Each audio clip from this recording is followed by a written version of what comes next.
Mesdames, Messieurs, bonjour. Midi, le grand journal, les titres. Binta Diallo. D'affermage de l'eau. Pourquoi Suez tarde-t-elle à signer son contrat?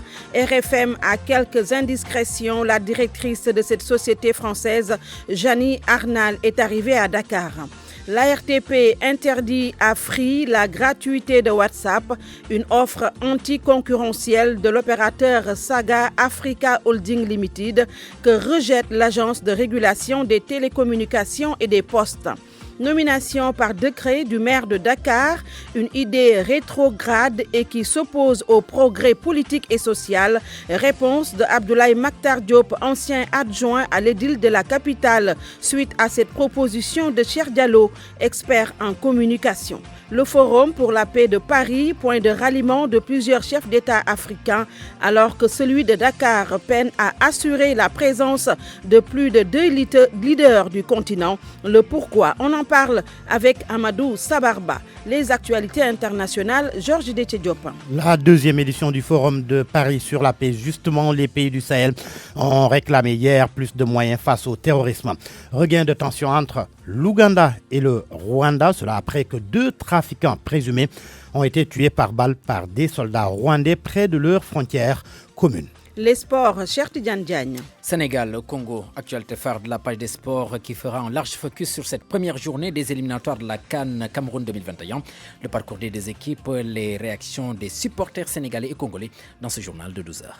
Le patriotisme économique, on en parle d'un point de vue, ce sera vers midi et 35 minutes à la technique de ce grand journal à l'UNBA, toujours avec un immense plaisir au micro Binta Diallo. Bienvenue à tous et à toutes. Contrat d'affermage pour la gestion de l'eau, la société française Suez tarde à signer son contrat à 1 mois et demi de l'expiration du contrat de la Sénégalaise des eaux, ce qui suscite des interrogations, mais la directrice de Suez pour le Sénégal, Janie Arnal, séjourne à Dakar présentement.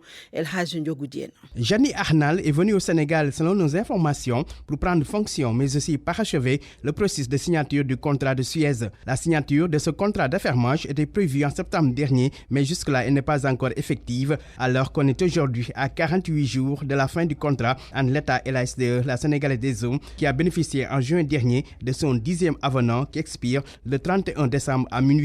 Cependant, des sources contactées au ministère de l'eau précisent qu'il n'y a pas péril en la demeure, même si l'échéance est proche.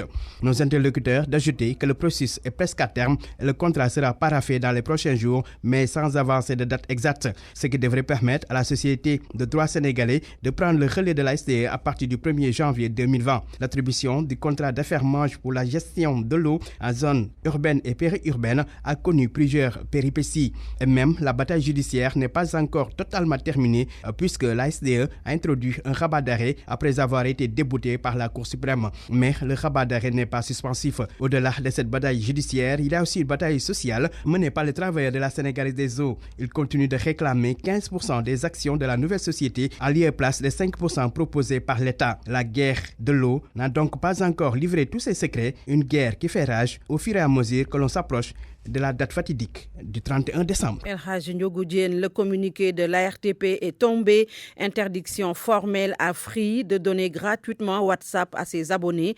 L'agence de régulation des télécommunications et des postes qualifie l'offre d'anticoncurrentielle. L'ARTP demande par conséquent à l'opérateur Saga Africa Holding Limited de retirer de toutes les offres la gratuité de WhatsApp. Le président du CEDEPS, le Conseil des diffuseurs et éditeurs de presse, annonce la tenue de l'Assemblée générale de la structure avant la fin de l'année. Cette Assemblée générale devait se tenir en mars dernier. Cependant, Mamadou Ibra Kane maintient le flou sur sa candidature pour un second mandat. Il était l'invité de RFM Matin. Nous avons des difficultés internes, mais il est programmé qu'avant la fin de l'année, nous allons organiser une Assemblée générale élective de renouvellement des instances du CEDEPS. C'est simplement lié à la disponibilité des uns et des autres, la rédaction de certains documents.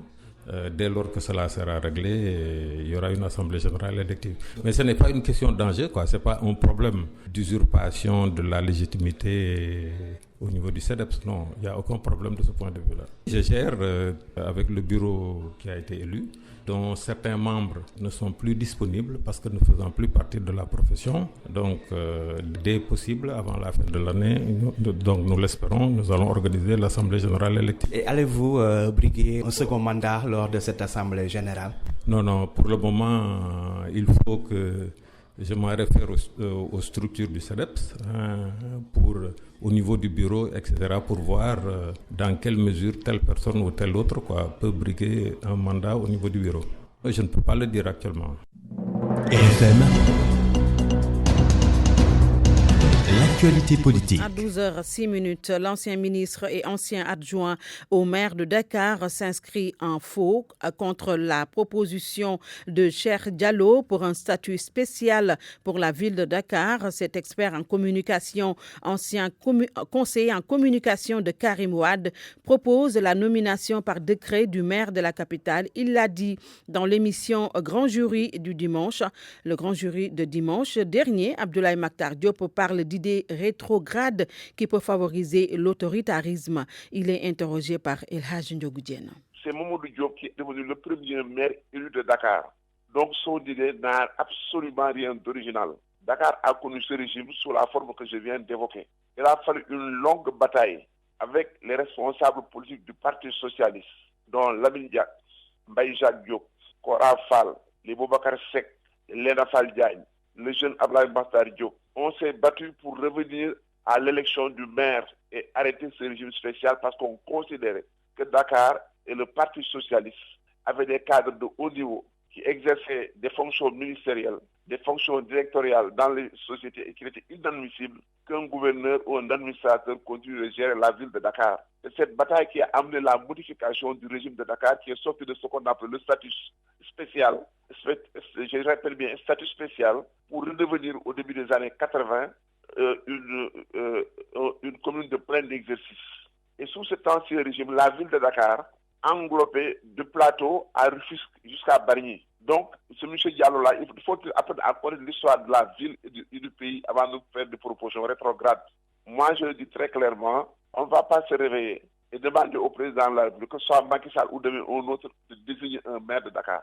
Ça va amener la confusion, l'autoritarisme et des bagarres qui n'en finissent pas. Ça sont des propositions absolument rétrogrades.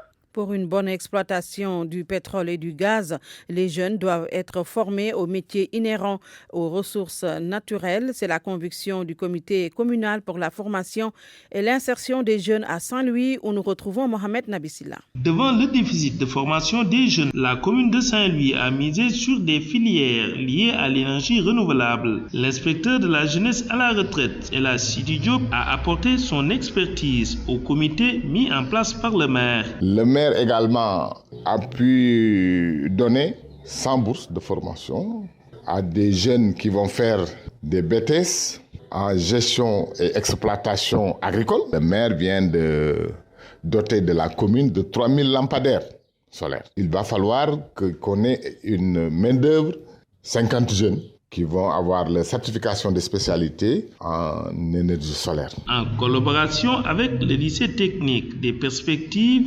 inhérentes au métier du pétrole et du gaz est en gestation selon Sidi Diop. Nous sommes en réflexion avec le corps pédagogique sur des formations liées au métier du pétrole. Dans la structure métallique, il y aura une formation spécialisée dans le domaine du pétrole. La plateforme, il va falloir des conducteurs, du personnel qui s'occupe du soudage. Dès que les jeunes finissent avec leur BTS en structure métallique, ils vont bénéficier d'une formation spécialisée, c'est-à-dire un certificat de spécialisation en structure métallique liée au métier du pétrole. Pour rappel, plus de 250 jeunes ont pu bénéficier des formations liées aux métiers agricoles.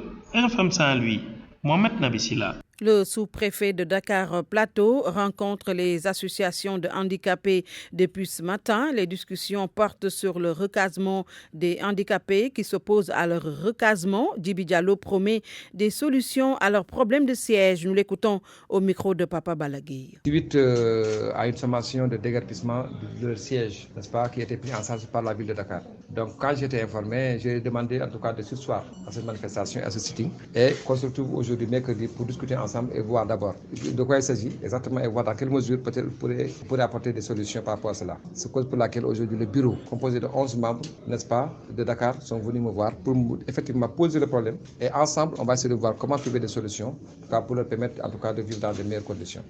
Ils m'ont fait le topo, n'est-ce pas, de la jeunesse d'abord du siège, qui existe depuis les années 81, d'après le président. Aujourd'hui, ensuite que c'est un siège aujourd'hui adapté, qui est connu au niveau national, où des cadres en tout cas ont émergé. Et c'est un siège dans lequel aujourd'hui ils sont en train d'exercer un travail, en tout cas, n'est-ce pas, pour le propre, en tout cas, des entreprises personnelles qui leur permettent de survivre et en tout cas de lutter contre la mendicité. Je pense que c'est une très bonne initiative. Mais étant donné que le siège est pris en charge par une collectivité locale qui aujourd'hui a des différends avec le bailleur, qui estime que le coût aujourd'hui qui lui est attribué, en tout cas en deçà de cela, nous pensons que nous devons discuter ensemble pour voir comment en tout cas trouver une solution. Alors où je vous parle, j'ai saisi le préfet hier, le maire étant absent d'ici. Ils ont aussi posé le problème auprès du ministre de la Santé et de l'Action sociale. Nous allons faire une synthèse de tous ces problèmes-là, rencontrer le bailleur, rencontrer, n'est-ce pas, le maire et même le ministre de la Santé et de l'Action sociale pour voir comment trouver une solution définitive à ce problème-là. Les îles du Saloum accueillent la 9e édition de la journée don de sang de la génération future média. L'événement est prévu ce samedi 16 novembre à Niodior dans la commune de Dionewar. Ansou Manassar, maire de la commune de Dionewar, demande à la population de répondre massivement à cette cause si noble. Nous l'écoutons. Ça va inciter les gens à savoir qu'il est possible dans un village reculé dans les îles du Saloum de faire un don de sang. Et comme on dit, c'est un geste qui sauve. Nous attendons beaucoup de cette chose-là, parce qu'au-delà de ce geste-là, donc nos malades, en cas d'urgence, donc nous avons besoin de ce sang-là. Donc à chaque fois, nous évoquons nos malades à Fatick ou à Kaolack. Et la banque de sang se trouve dans ces districts-là, dans ces hôpitaux-là. Et imaginez, depuis que ces districts-là, nous évoquons nos malades là-bas. Et c'est tout à fait normal que aussi, nos populations aussi contribuent à renforcer ces banques de sang. Le Forum Paix et Sécurité de Paris s'est ouvert hier. Plus de 5 chefs d'État africains y prennent part pour parler de l'importance du multilatéralisme et de l'action collective. Au moment où le Forum de Dakar peine à enregistrer au moins la présence de 2 chefs d'État africains, une situation que des spécialistes en paix et sécurité n'arrivent toujours pas à comprendre. Nous allons tout comprendre avec Amadou Sabarba. Des chefs d'État du Mali, du Tchad, du Niger, du Libéria, du Cameroun, de la Sierra Leone, tous à la 2e édition du Forum de Paris sur la paix et la sécurité. L'Afrique bien représentée à l'appel d'Emmanuel Macron, incompréhensible selon Frédéric Ndeki. Il s'intéresse aux questions de sécurité. Quand c'est un rendez-vous initié par la France, ils sont présents. Quand c'est un rendez-vous initié par eux-mêmes, on n'a pas le même engouement. Que le Forum de Dakar n'attire plus depuis que la France organise aussi un forum à Paris. La 6e édition de Dakar va se pencher sur les défis actuels du multilatéralisme, un thème similaire à celui du Forum de Paris qui parle de l'importance du multilatéralisme et de l'action collective. Une coïncidence normale selon notre interlocuteur qui estime que les objectifs sont communs. C'est les mêmes réalités aussi qui sont quelques États confrontés. Maintenant, qu'on organise 2 forums en même temps pratiquement, c'est ça que je ne comprends pas. C'est pas quelles sont les logiques derrière. Émile Ouedraogo, expert en paix et sécurité, souligne que le Forum de Dakar devra remettre en cause la philosophie de mission de la paix pour une approche collective. Quand on parle de sécurité collective, c'est donc une sécurité où les intervenants ensemble adoptent une même vision pour pouvoir donc avoir une approche collective pour résoudre les problèmes de sécurité. Le Forum Paix et Sécurité de Dakar de l'édition 2018 avait enregistré la présence de la ministre française des Armées. Le président Macky Sall est en l'absence remarquée des chefs d'État africains, excepté le président de la Gambie, Adama Barrow. RFM. L'actualité internationale. C'est avec Georges Déthié Diop. Bonjour Georges. Bonjour Binta Diallo. La 2e édition du Forum de Paris sur la paix dont vient de parler Amadou Sabarba s'est ouverte hier. Il se tient, ce forum, à la Grande Halle de la Villette dans le 19e arrondissement et prend fin ce mercredi. Des débats et échanges pour imaginer les solutions de demain et maintenir la paix. C'est en présence d'une trentaine de chefs d'État dont une dizaine venus d'Afrique. Les dirigeants du Mali, du Niger et du Tchad ont défendu leur action dans la lutte contre le terrorisme selon RFI.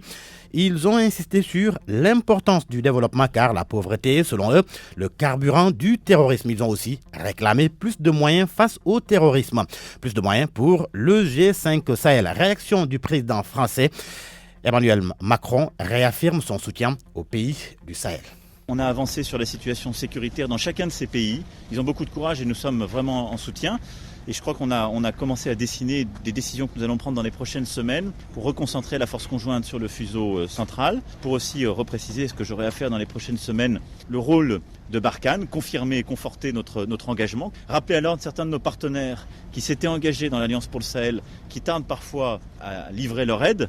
Mais on aura là des livraisons militaires en fin d'année, début d'année prochaine qui sont importantes et qui étaient attendues. Et puis, je crois qu'on a clarifié notre objectif premier, lutter contre les groupes terroristes sans ambiguïté, nulle part, et consolider vraiment le rôle des administrations et des États. À cet égard, on a eu une bonne discussion sur Kidal, où là, je souhaite vraiment redire très clairement que Kidal, c'est le Mali et l'État malien. À Kidal, c'est le drapeau malien, l'administration malienne. J'ai entendu parfois des messages contraires et je préfère le dire ici très clairement. On a eu une très bonne discussion tous ensemble. Et donc, je sais que le président Keïta enverra dans les prochaines semaines à Kidal le Premier ministre. C'est une très bonne décision qu'il a prise. Moi, je souhaitais rappeler en tout cas que c'est son administration et son État qui là-bas doivent gouverner. Ça se dégrade entre l'Ouganda et le Rwanda. L'Ouganda a protesté auprès des autorités rwandaises selon BBC. Cela fait suite à la mort de 2 trafiquants présumés. Ils ont été tués par balle par des soldats rwandais près de leur frontière commune.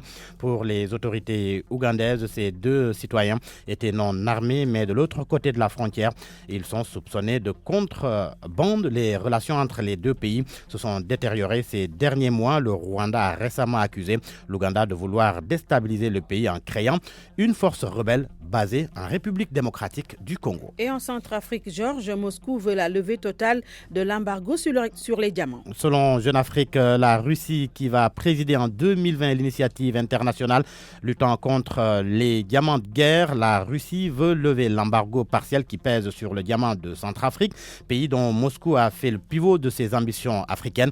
Le vice-ministre russe des Finances a déclaré à l'agence RIA Novosti que Moscou veut faire revenir dans la légalité les diamants centrafricains. C'est en 2013 que la Centrafrique a été interdite d'exportation de ces diamants, puis suspendue du processus de Kimberley, un système de certification internationale chargé d'éliminer du marché les diamants dits sales et dont la vente alimente guerre et rébellion. En Algérie, Binta Diallo, le verdict du procès des 42 personnes arrêtées pour avoir brandi le drapeau lors des manifestations contre le régime est tombé. Il est tombé lundi. 22 personnes ont été condamnées à 6 mois ferme de prison, 6 autres le lendemain. Hier mardi donc, le président de la Ligue algérienne des droits de l'homme estime que ces verdicts sont lourds et marquent un tournant inattendu. Selon le collectif des 70 avocats qui défendent les détenus Amazigh, les familles des accusés ont fait appel des peines. Ils ont été arrêtés en juin lors des manifestations hebdomadaires contre le régime. Et là, on va au Canada où Trump occupe l'actualité. Les manteaux et les gants sont sortis au Canada à l'annonce de l'hiver. Le pays relègue donc la tempête de neige qui s'abat terriblement et focus sur l'affaire Donald Trump aux États-Unis. Nous retrouvons Mamadou Aïchandiaï. Quand les États-Unis d'Amérique toussent, c'est tout le Canada qui éternue. La tension ici en Amérique du Nord est marquée par une tempête de neige qui s'abat depuis 48 heures, mais aussi l'affaire Donald Trump qui occupe les lampions de l'actualité. Voilà 6 semaines que des enquêtes et des auditions vont être finies de diffuser sur des télévisions américaines où de grands témoins vont passer pour expliquer qu'est-ce qu'ils savent de cette affaire. Est-ce que Donald Trump aurait-il fait un abus de pouvoir ou pas? Les prochaines heures nous édifieront. Pour l'heure, les républicains américains préparent un démenti pour leur défense afin de garder leur président élu, tandis que dans son propre parti, le mea culpa est fait par certains des républicains qui pensent que Donald Trump, bien qu'étant aimé, aurait commis un tort. Il est banni par d'autres au moment où le processus de destitution démarre aujourd'hui dans une phase aussi déterminante. L'Amérique du Nord retient son souffle et laisse les Américains et les Ukrainiens voir l'issue de cette énième affaire de la Trumpmania. Mamadou Aïchandiaï, Québec, pour Radio Futur Média. Au Canada, Binta, les gants sont sortis. Ici à Dakar, le froid s'annonce. Mais oui, ça s'annonce et on attend les habits lourds comme ceux que vous venez de mettre.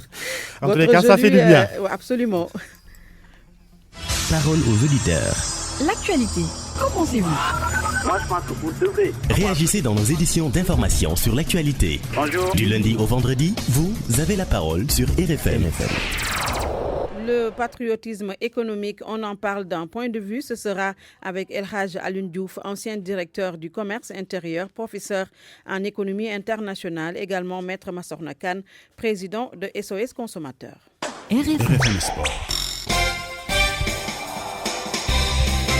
Les sports avec Cheikh Tidiane Diagne, bonjour. Bonjour à vous, Binta Diallo. Éliminatoire CAN 2021 de football, le Sénégal accueille ce soir le Congo. Et c'est Thiès qui va abriter la rencontre, le stade Lat Dior précisément, qui sonne la mobilisation pour pousser les Lions à la victoire ce soir face au Congo. Les populations se bousculent devant les guichets pour se procurer les tickets d'entrée au stade. Certains trouvent le prix assez exorbitant.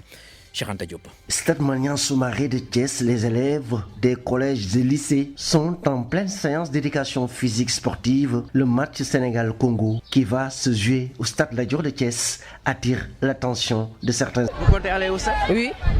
Bon, en tant que citoyen, on est prêt on supporte l'équipe du Sénégal par rapport à l'enjeu qu'il y a aujourd'hui. De l'autre côté, au niveau de la grande porte, les vendeurs de tickets s'arrangent pour accueillir les supporters.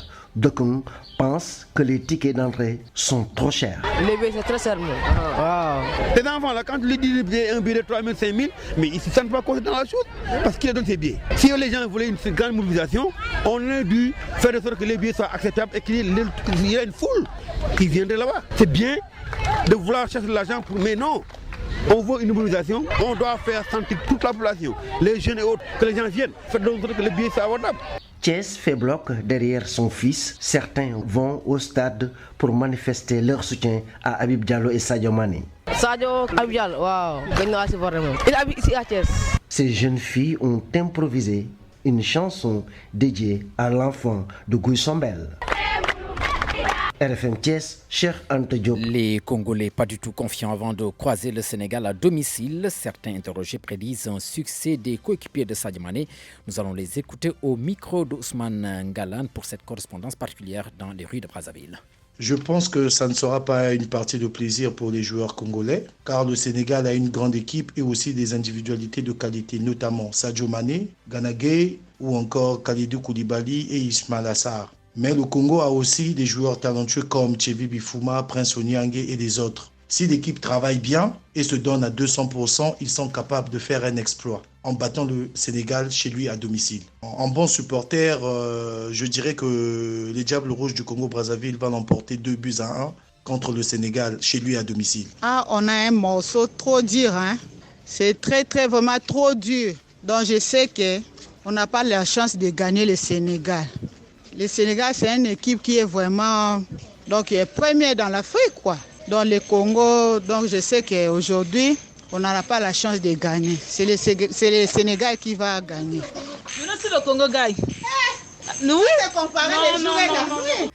Voilà donc à l'instant les réactions des supporters congolais qui sont à Brazzaville. Tchévi Bifuma, la star de l'équipe, ne sera pas de la partie pour raison de blessure. Sénégal-Congo, un rapport de force qui semble en tout cas inégal au vu du parcours des deux formations.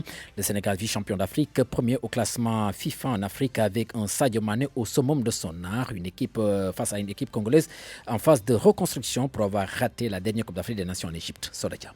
Après avoir manqué la CAN 2017 et la CAN 2019, le Congo-Brazzaville se lance ce mercredi dans les éliminatoires de la CAN 2021. Les Diables Rouges espèrent battre le Sénégal, vice-champion d'Afrique, pour bien entamer ses éliminatoires et partir sur de nouvelles bases. Seulement, le Congo va affronter le Sénégal sans l'un de ses meilleurs éléments. L'attaquant Tchévi Bifuma est déclaré forfait. Dans cette liste, on note également l'absence des attaquants Mavis Chibota et Merveille Ndokita. Selon les médias congolais, ces ces 2 joueurs seraient sanctionnés pour avoir décliné la sélection lors du match amical face à la Thaïlande en septembre dernier. Par contre, dans cet effectif, on signe le retour de Silver Ganvula, actuel meilleur buteur de la Bundesliga 2, mais également le retour du portier Christophe Mafoubi. Après son seul et unique sacre en Coupe d'Afrique des Nations en 1972, le Congo termine 4e en 1974 et quart de finaliste en 1992. Et depuis, les Diables Rouges sont presque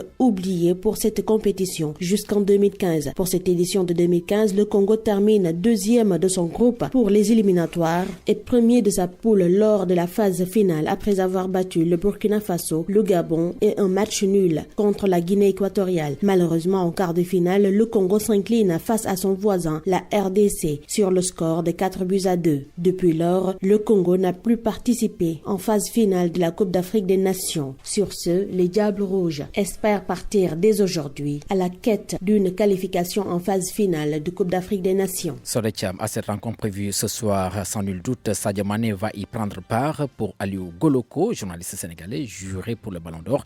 L'attaquant de Liverpool et du Sénégal, Sadio Mané, peut rafler la mise cette année-ci. Il a fait une intervention sur la page Facebook de France Football. C'est un joueur exemplaire et modèle, et c'est un joueur qui rentre parfaitement dans tous les critères dressés par France Football pour décerner le titre de Ballon d'Or. Il faut comprendre que c'est un vote qui est fait sur la base d'un règlement, sur la base de certains critères qui sont prédéfinis. C'est vrai que parmi ces 30 joueurs, il y en a au moins 5 qui sortent du lot. Et Sadio, cette saison, effectivement, peut faire bel et bien partie de ce top 5 des joueurs qui émergeront de la liste des 30. C'est parce qu'il a marqué cette saison de son empreinte, c'est parce qu'il est en nette progression, c'est parce que c'est un joueur exemplaire et modèle, et c'est un joueur qui rentre parfaitement dans tous les critères dressés par France Football pour décerner le titre de Ballon d'Or. Sadio Mané, donc potentiel champion pour donc ce titre de Ballon d'Or FIFA. Alors nous allons enchaîner avec le cyclisme, le Tour du Sénégal qui dispute à l'instant sa 3e étape longue de 112 km entre Fatick et Nguéniène, en direct donc dans ce journal. Abdoulaye Diop qui suit pour nous la caravane. Abdoulaye donc que nous allons écouter à l'instant. Comme vous l'entendez, nous sommes ici à l'arrivée à Nguéniène pour cette 3e étape de ce 18e Tour du Sénégal. Fatick-Nguéniène sur 98,2 km et c'est l'Allemand qui sera franchi en premier la ligne d'arrivée suivie du maillot jaune. Donc le combat c'était entre les Allemands et le Rwandais qui gardent donc le maillot jaune. Nous sommes donc à l'arrivée de cette 3e étape, parti très tôt à Fatick pour arriver à 11h. Il est midi donc pour cette arrivée, cher Tidiane. Donc retenez que c'est un Allemand de Amreslool qui a franchi la ligne d'arrivée en premier. Les 43 coureurs donc continuent d'arriver ici à Nguéniène. Je rappelle la distance, c'est 98,2 km entre Fatick et Nguéniène pour cette 3e étape. Voilà, merci à vous Abdoulaye Diop qui suit donc la caravane de ce Tour cycliste du Sénégal. Binta Diallo. Nous sommes sur le patriotisme économique. Nous recevons El Hadj Alioune Diouf, ancien directeur du commerce intérieur, professeur en économie internationale. Bonjour Monsieur Diouf. Oui, bonjour. Nous recevons également Maître Massorna Kane. Il est le président de SOS Consommateurs. Bonjour Maître. Bonjour. Alors, le patriotisme économique, c'est amener l'État, le consommateur et les entreprises à consommer local. Depuis que le président de la République, Macky Sall, a fait cet appel, est-ce qu'il y a eu un écho favorable, El Hadj Alioune Diouf? Oui, merci beaucoup pour votre question. D'abord, il faut reconnaître qu'au Sénégal, le patriotisme économique n'est pas un mot nouveau. Au fond, toute la stratégie de l'économie sénégalaise depuis les années 60 jusqu'à 2000 a tourné autour de la question de la sénégalisation des hommes d'affaires dans les années 60 à 80 et ensuite de l'insertion du Sénégal dans le système économique mondial. Aujourd'hui, on voit le Sénégal jouer un rôle beaucoup plus important, tourné vers les marchés intérieurs africains. Le Sénégal réalise la plupart de ses exportations au niveau des pays africains. Donc ça prouve qu'aujourd'hui, le Sénégal essaye de bâtir une stratégie qui puisse permettre aux entreprises sénégalaises de conquérir essentiellement le marché africain. Le patriotisme économique, c'est la mise en œuvre d'un dispositif de facilitation de l'activité économique. C'est-à-dire, toute nation essaye de faire en sorte que l'activité des entreprises, le développement des entreprises puisse avoir des retombées positives pour la nation. Donc, l'intérêt collectif, ici, est mis en avant pour que les centres de décision majeurs au niveau des entreprises soient localisés au niveau du sol national. Mais justement, El Hadj Alioune Diouf, est-ce que ce n'est pas paradoxal d'appeler à un patriotisme économique et quand il s'agit de grands projets de l'État, on les confie à des investisseurs étrangers, pour ne pas dire des patriotes étrangers, pour rester dans le tempo? Non. Oui, je suis parfaitement d'accord avec vous. Nous devons encore mieux faire. Nous avons des efforts franchement à faire dans ce domaine-là. Mais n'oublions pas que depuis 2005, par exemple, nous avons une stratégie qui a permis d'interdire l'importation de la volaille. Depuis des années, nous faisons des efforts pour protéger la production locale d'oignons, de pommes de terre. C'est vrai que des fois, on fait un pas en arrière. Par exemple, sur la tomate. Oui. Donc, oui, la stratégie doit être mieux affinée. Je pense qu'il nous faut une véritable concertation nationale. Par exemple, sur le riz, si on n'arrive pas encore à atteindre totalement l'autosuffisance alimentaire, je pense qu'il faut qu'on se trouve autour d'une table et qu'on se dise certaines vérités. Vous ne pouvez pas favoriser l'émergence de champions sénégalais si vous ne les protégez pas. Parce que c'est ce qui se fait partout dans le monde. Oui, mais et pourtant, Maître Massorna Kane, au Sénégal, les produits viennent de toutes parts. Les Sénégalais ou les consommateurs sont assaillis de toutes parts. Et parfois même, on est tenté de se demander s'il y a des mesures protectionnistes pour protéger l'économie locale. Oui, il y a de gros problèmes à ce niveau. Parce que le fait qu'on soit envoyé de produits étrangers, c'est un phénomène qui est difficile à juguler dans la mesure où l'importation est tellement importante par rapport à la production locale que les autorités ont tendance à autoriser tout ce qui est produit importé. Et c'est là le problème. On ne peut pas parler de patriotisme économique. Oui. Ou de nationalisme économique. Absolument. Si on ne protège pas les producteurs locaux, si on ne les protège pas, si même la commande publique ne prévoit pas une part importante pour le secteur privé, je veux parler par exemple du bâtiment, des travaux publics, etc. Si la production sénégalaise, même pour ce qui concerne l'agriculture et autres, si la production sénégalaise n'est pas protégée, si la plus grosse production, par exemple, est destinée à l'exportation et non à la consommation nationale, ça pose de gros problèmes.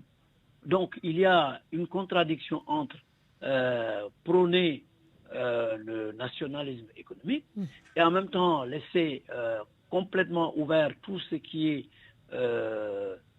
marché national, commande publique, etc., où les chefs d'entreprise ne sont pas mis en compétition, etc.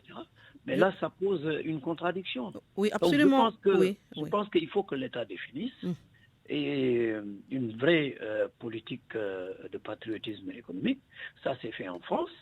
Ça s'est fait plus proche au Nigeria qui a fermé ses frontières pour permettre à son économie locale de mieux respirer. Du temps de Vulpin, ça s'est fait en France.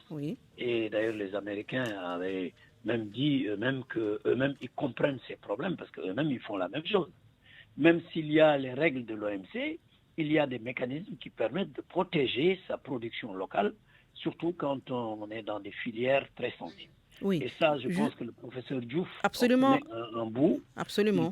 Il pourra le développer. Oui, il faut que l'État mette en place des mécanismes ensemble de politiques qui mettent l'accent sur le contrôle interne de l'économie. Oui. C'est-à-dire notre économie nationale. Si ce n'est pas contrôlé depuis l'intérieur, si le travail ou même la formation du capital ne sont pas réglementés, évidemment, c'est des étrangers qui vont tout prendre. En tout cas, trop d'ouverture laisse la place à beaucoup de dérives au plan sécuritaire. El Hadj Alioune Diouf, vous avez été directeur du commerce intérieur. Est-ce que les Sénégalais sont en sécurité sur le plan alimentaire par rapport à ce que des produits importés que nous trouvons dans le marché? Est-ce que le contrôle adéquat est là? Oui, globalement, le Sénégal est en sécurité économique et même, disons, alimentaire. Vous savez, il y a peut-être des choses que vous ne percevez pas, que nous ne percevons pas facilement. Mais je vous dis, depuis très longtemps, il y a des secteurs dans certains domaines où il n'y a que les Sénégalais qui peuvent exercer. Je peux donner des exemples. Regardez par exemple la pharmacie. Si vous n'avez pas la nationalité sénégalaise, vous ne pouvez pas ouvrir d'officine de pharmacie. Donc dans le mode de régulation des secteurs, parfois le Sénégal met en place des stratégies qui permettent, disons, de réserver la part d'elle aux Sénégalais. Regardez dans le domaine de l'enseignement supérieur. Vous ne voyez pas d'université américaine ou d'université française. C'est parce qu'on a décidé que dans ce secteur, c'est uniquement des Sénégalais. Par exemple, vous voyez des écoles françaises à l'élémentaire ou au secondaire, mais vous n'en voyez pas au niveau du supérieur. Dans certains domaines, comme par exemple l'alimentation, surtout. Regardez notre norme sur la tomate. Notre norme sur la tomate a été un grand pas en avant pour empêcher toute importation de tomates, parce que notre norme dit la tomate sénégalaise est sans sel, sans additif, sans colorant. Ce qui fait que d'ailleurs vous ne voyez pas au Sénégal une tomate venant d'un autre pays, parce que notre norme est pratiquement unique. Donc il y a des avancées comme ça, mais c'est ce que je dis. Je dis, il faudrait ne pas revenir en arrière sur certaines mesures. Ces dernières années, sur la tomate, on a senti un peu des difficultés, parce que il y a eu des importations de tomates venant de Chine, c'est vrai, qui respectent la norme, mais c'est de la tomate qui vient de Chine. Alors que les producteurs de la vallée doivent être encouragés pour produire davantage, autant en tout cas que le marché sénégalais pourrait consommer. Le marché est bien contrôlé. Oui, ce qu'on importe est contrôlé, mais dans ce qu'on importe, il y a peut-être parfois des produits qui ne passent pas. C'est le problème du Nigeria. Le problème du Nigeria, ce n'est pas simplement un problème de patriotisme économique. Non, ce n'est pas simplement ça. C'est quoi? Parfois, c'est un problème de sécurité économique, parce que la plupart des importations ne passent pas par le port, ne passent pas par des structures qui peuvent assurer non seulement le dédouanement du produit, mais aussi le contrôle de la qualité. Qui passe par où alors? Vous ne pouvez pas importer un produit alimentaire si vous n'avez pas ce qu'on appelle une DIPA, une déclaration d'importation de produits alimentaires. Donc tout produit qui passe par le port, ou qui passe en tout cas par l'aéroport, est un produit qui doit avoir ce document-là. Ce document, on ne le donne que si on analyse le produit au niveau du laboratoire, pour nous assurer que ce produit obéit bien aux normes internationales. Mais il est vrai, effectivement, que parfois, vous avez des produits périmés qu'on continue de vendre au niveau du marché. El Hadj Alioune Diouf, ancien directeur du commerce intérieur, professeur en économie internationale, que nous allons retrouver dans un moment. Le temps de terminer avec Maître Massorna Kane, président de SOS Consommateurs. Est-ce que vous êtes rassuré par rapport à ce que vient de dire El Hadj Alioune Diouf? Je ne suis absolument pas d'accord avec son analyse. Je le salue au passage. Mais je ne partage absolument pas ce qu'il a dit sur la sécurité alimentaire et sur les normes alimentaires, parce que tout le monde sait qu'ici au Sénégal, les histoires de DIPA, comme il dit là, c'est-à-dire le document qui permet l'autorisation d'importation, ça se distribue comme des petits pains. Il n'y a absolument aucun contrôle. Et ça, tout le monde te le dira. Sur le marché, on voit toutes sortes de marchandises non seulement périmés, mais qui ne répondent pas aux normes. Donc là, il n'y a absolument pas de sécurité alimentaire. Ça, il suffit de parcourir les marchés de Dakar et même les rues pour se rendre compte du danger qu'il y a sur les produits qui sont vendus un peu partout. Et même dans les grandes surfaces, où parfois on voit des produits périmés ou à quelques jours de la péremption. Et les consuméristes n'ont pas les moyens de leur mission. Absolument pas. Oui. Tout ce qu'ils peuvent faire, c'est dénoncer et saisir les autorités. Ça se fait tous les jours. Oui. Et tous les jours, même dans les grandes surfaces, je vous dis, il y a des problèmes de cette nature-là. Oui. Il suffit d'aller au fond et ça, en quelques minutes, on ne peut pas régler ça. Absolument. Deuxièmement, il a donné de mauvais exemples quand il parle de pharmacie ou quand il parle de pas d'université étrangère au Sénégal. Pas d'université étrangère. Mais il y a ce qu'on appelle la co-diplomation. Vous voyez ici des étrangers qui viennent du Canada ou d'ailleurs qui viennent donner des cours ici dans nos instituts privés. Il y en a plein. Donc là, on ne peut pas vraiment utiliser ces exemples. Pour la pharmacie, c'est une exception pour la pharmacie. Oui. Mais le plus gros, c'est le BTP, ce sont les grandes infrastructures, c'est même l'expertise et tout. Donc, il n'y a pas de protection, il n'y a pas des politiques définies par l'État qui permettent réellement de créer un patriotisme économique. Merci beaucoup, Maître Massorna Kane, président de SOS Consommateurs également. Il sera avec El Hadj Alioune Diouf, ancien directeur du commerce intérieur, dans le journal d'El Hadj Hassan Gueye.